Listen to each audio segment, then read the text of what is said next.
سلامونه هیوادوالو، هیله ده چې روغ او جوړ اوسئ. نن د ډسمبر 13 2015 کال د په دغه ویډیو کې غواړم تاسو ته د امریکا د کیسونو په اړه نوي او تازه معلومات درکړم، خصوصا د اسایوي د کیسونو په اړه. ډیرو هیوادوالو موږ ته پوښتنې راستولې دي او ډیرو د اسایوي په اړه پوښتنې کړې دي. زیاتره شمیرو د اسایوي په اړه دا پوښتنه کړې ده چې زما کیس ډنای شوی ده یا زما د اسایوي کیس رد شوی ده، زه باید څه وکړم. ډیره ښه پوښتنه ده، پخوا موږ دغه پوښتنې ته ځواب ورکړی ده، خو په دغه ویډیو کې غواړم چې په ډیټیل سره دغه پوښتنې ته ځواب ورکړم. کله چې تاسو د اسایوي کیس ډنای کیږي، تاسو 120 ورځې وخت لرئ چې خپل کیس اپیل کړئ یا د خپل کیس لپاره د بیا کتنې درخواست وکړئ. نو کله چې تاسو دغه کیس ډنای کیږي، یو عمده دلیل دا د کوم ریکمنډیشن لیټر یا HR لیټر چې تاسو دغه کیس کې لګلای د دوی نشي کولای چې هغه تصدیق کړي. هغه چا چې د ریکمنډیشن لیټر درکړی ده معمولا هغه کس بیرته ځواب نه ورکوي، نه ورته وایي چې د ریکمنډیشن لیټر ما ورکړی ده.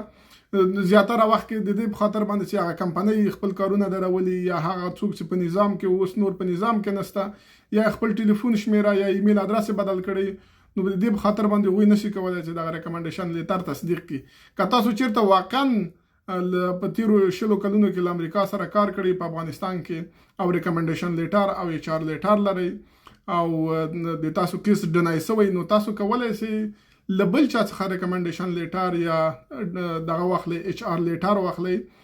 که چیرته په کمپنۍ کې بل څوک پیژنئ تر څو هغوی ووایي چې دغه شخص واقعا دغلته کار کړی ده او له موږ سره او یا هم کوم همکار چې در سره و، که چیرته تاسو سره په کمپنۍ کې کار کړی، هغه هم کولی شي چې یو ریکمنډیشن لیټر یو سټیټمنټ یو بیانه ولیکي او ووایي چې واقعا له دغه تاریخه تر دغه تاریخه دغه شخص دلته کار کړی او بیا یې خپل اپیل سره ولیکي. که چیرته دا امکان نه لري، نو له خپل طرف نه یو شخصي بیان ولیکي او دلیل پکې ولیکي چې تاسو ولې نشئ کولی، وجه څه شی ده، دلیل څه شی ده چې تاسو نشئ کولی چې نوی ریکمنډیشن لیټر واخلئ او یا دغه شخص چې تاسو ریکمنډیشن لیټر درکړی ولې ستاسو ریکمنډیشن لیټر نه تصدیقوي، نو هغه دلیل ولیکئ، امضا یې کوي.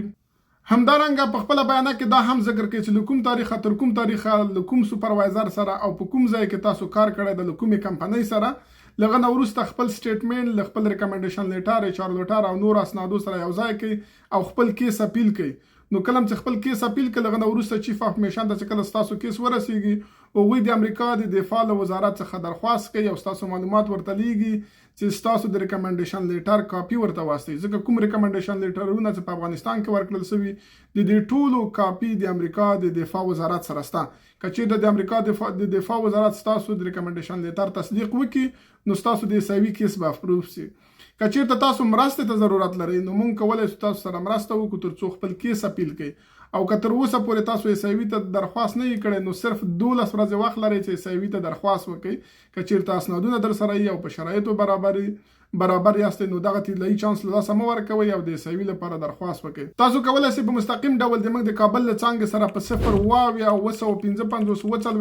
شمیرې اړیکه ونیسئ. او که په امریکا کې اوسېږئ او مرستې ته ضرورت لرئ، نو تاسو کولی شئ له موږ سره په 510 950 1450 شمیرې اړیکه ونیسئ. ښې چارې.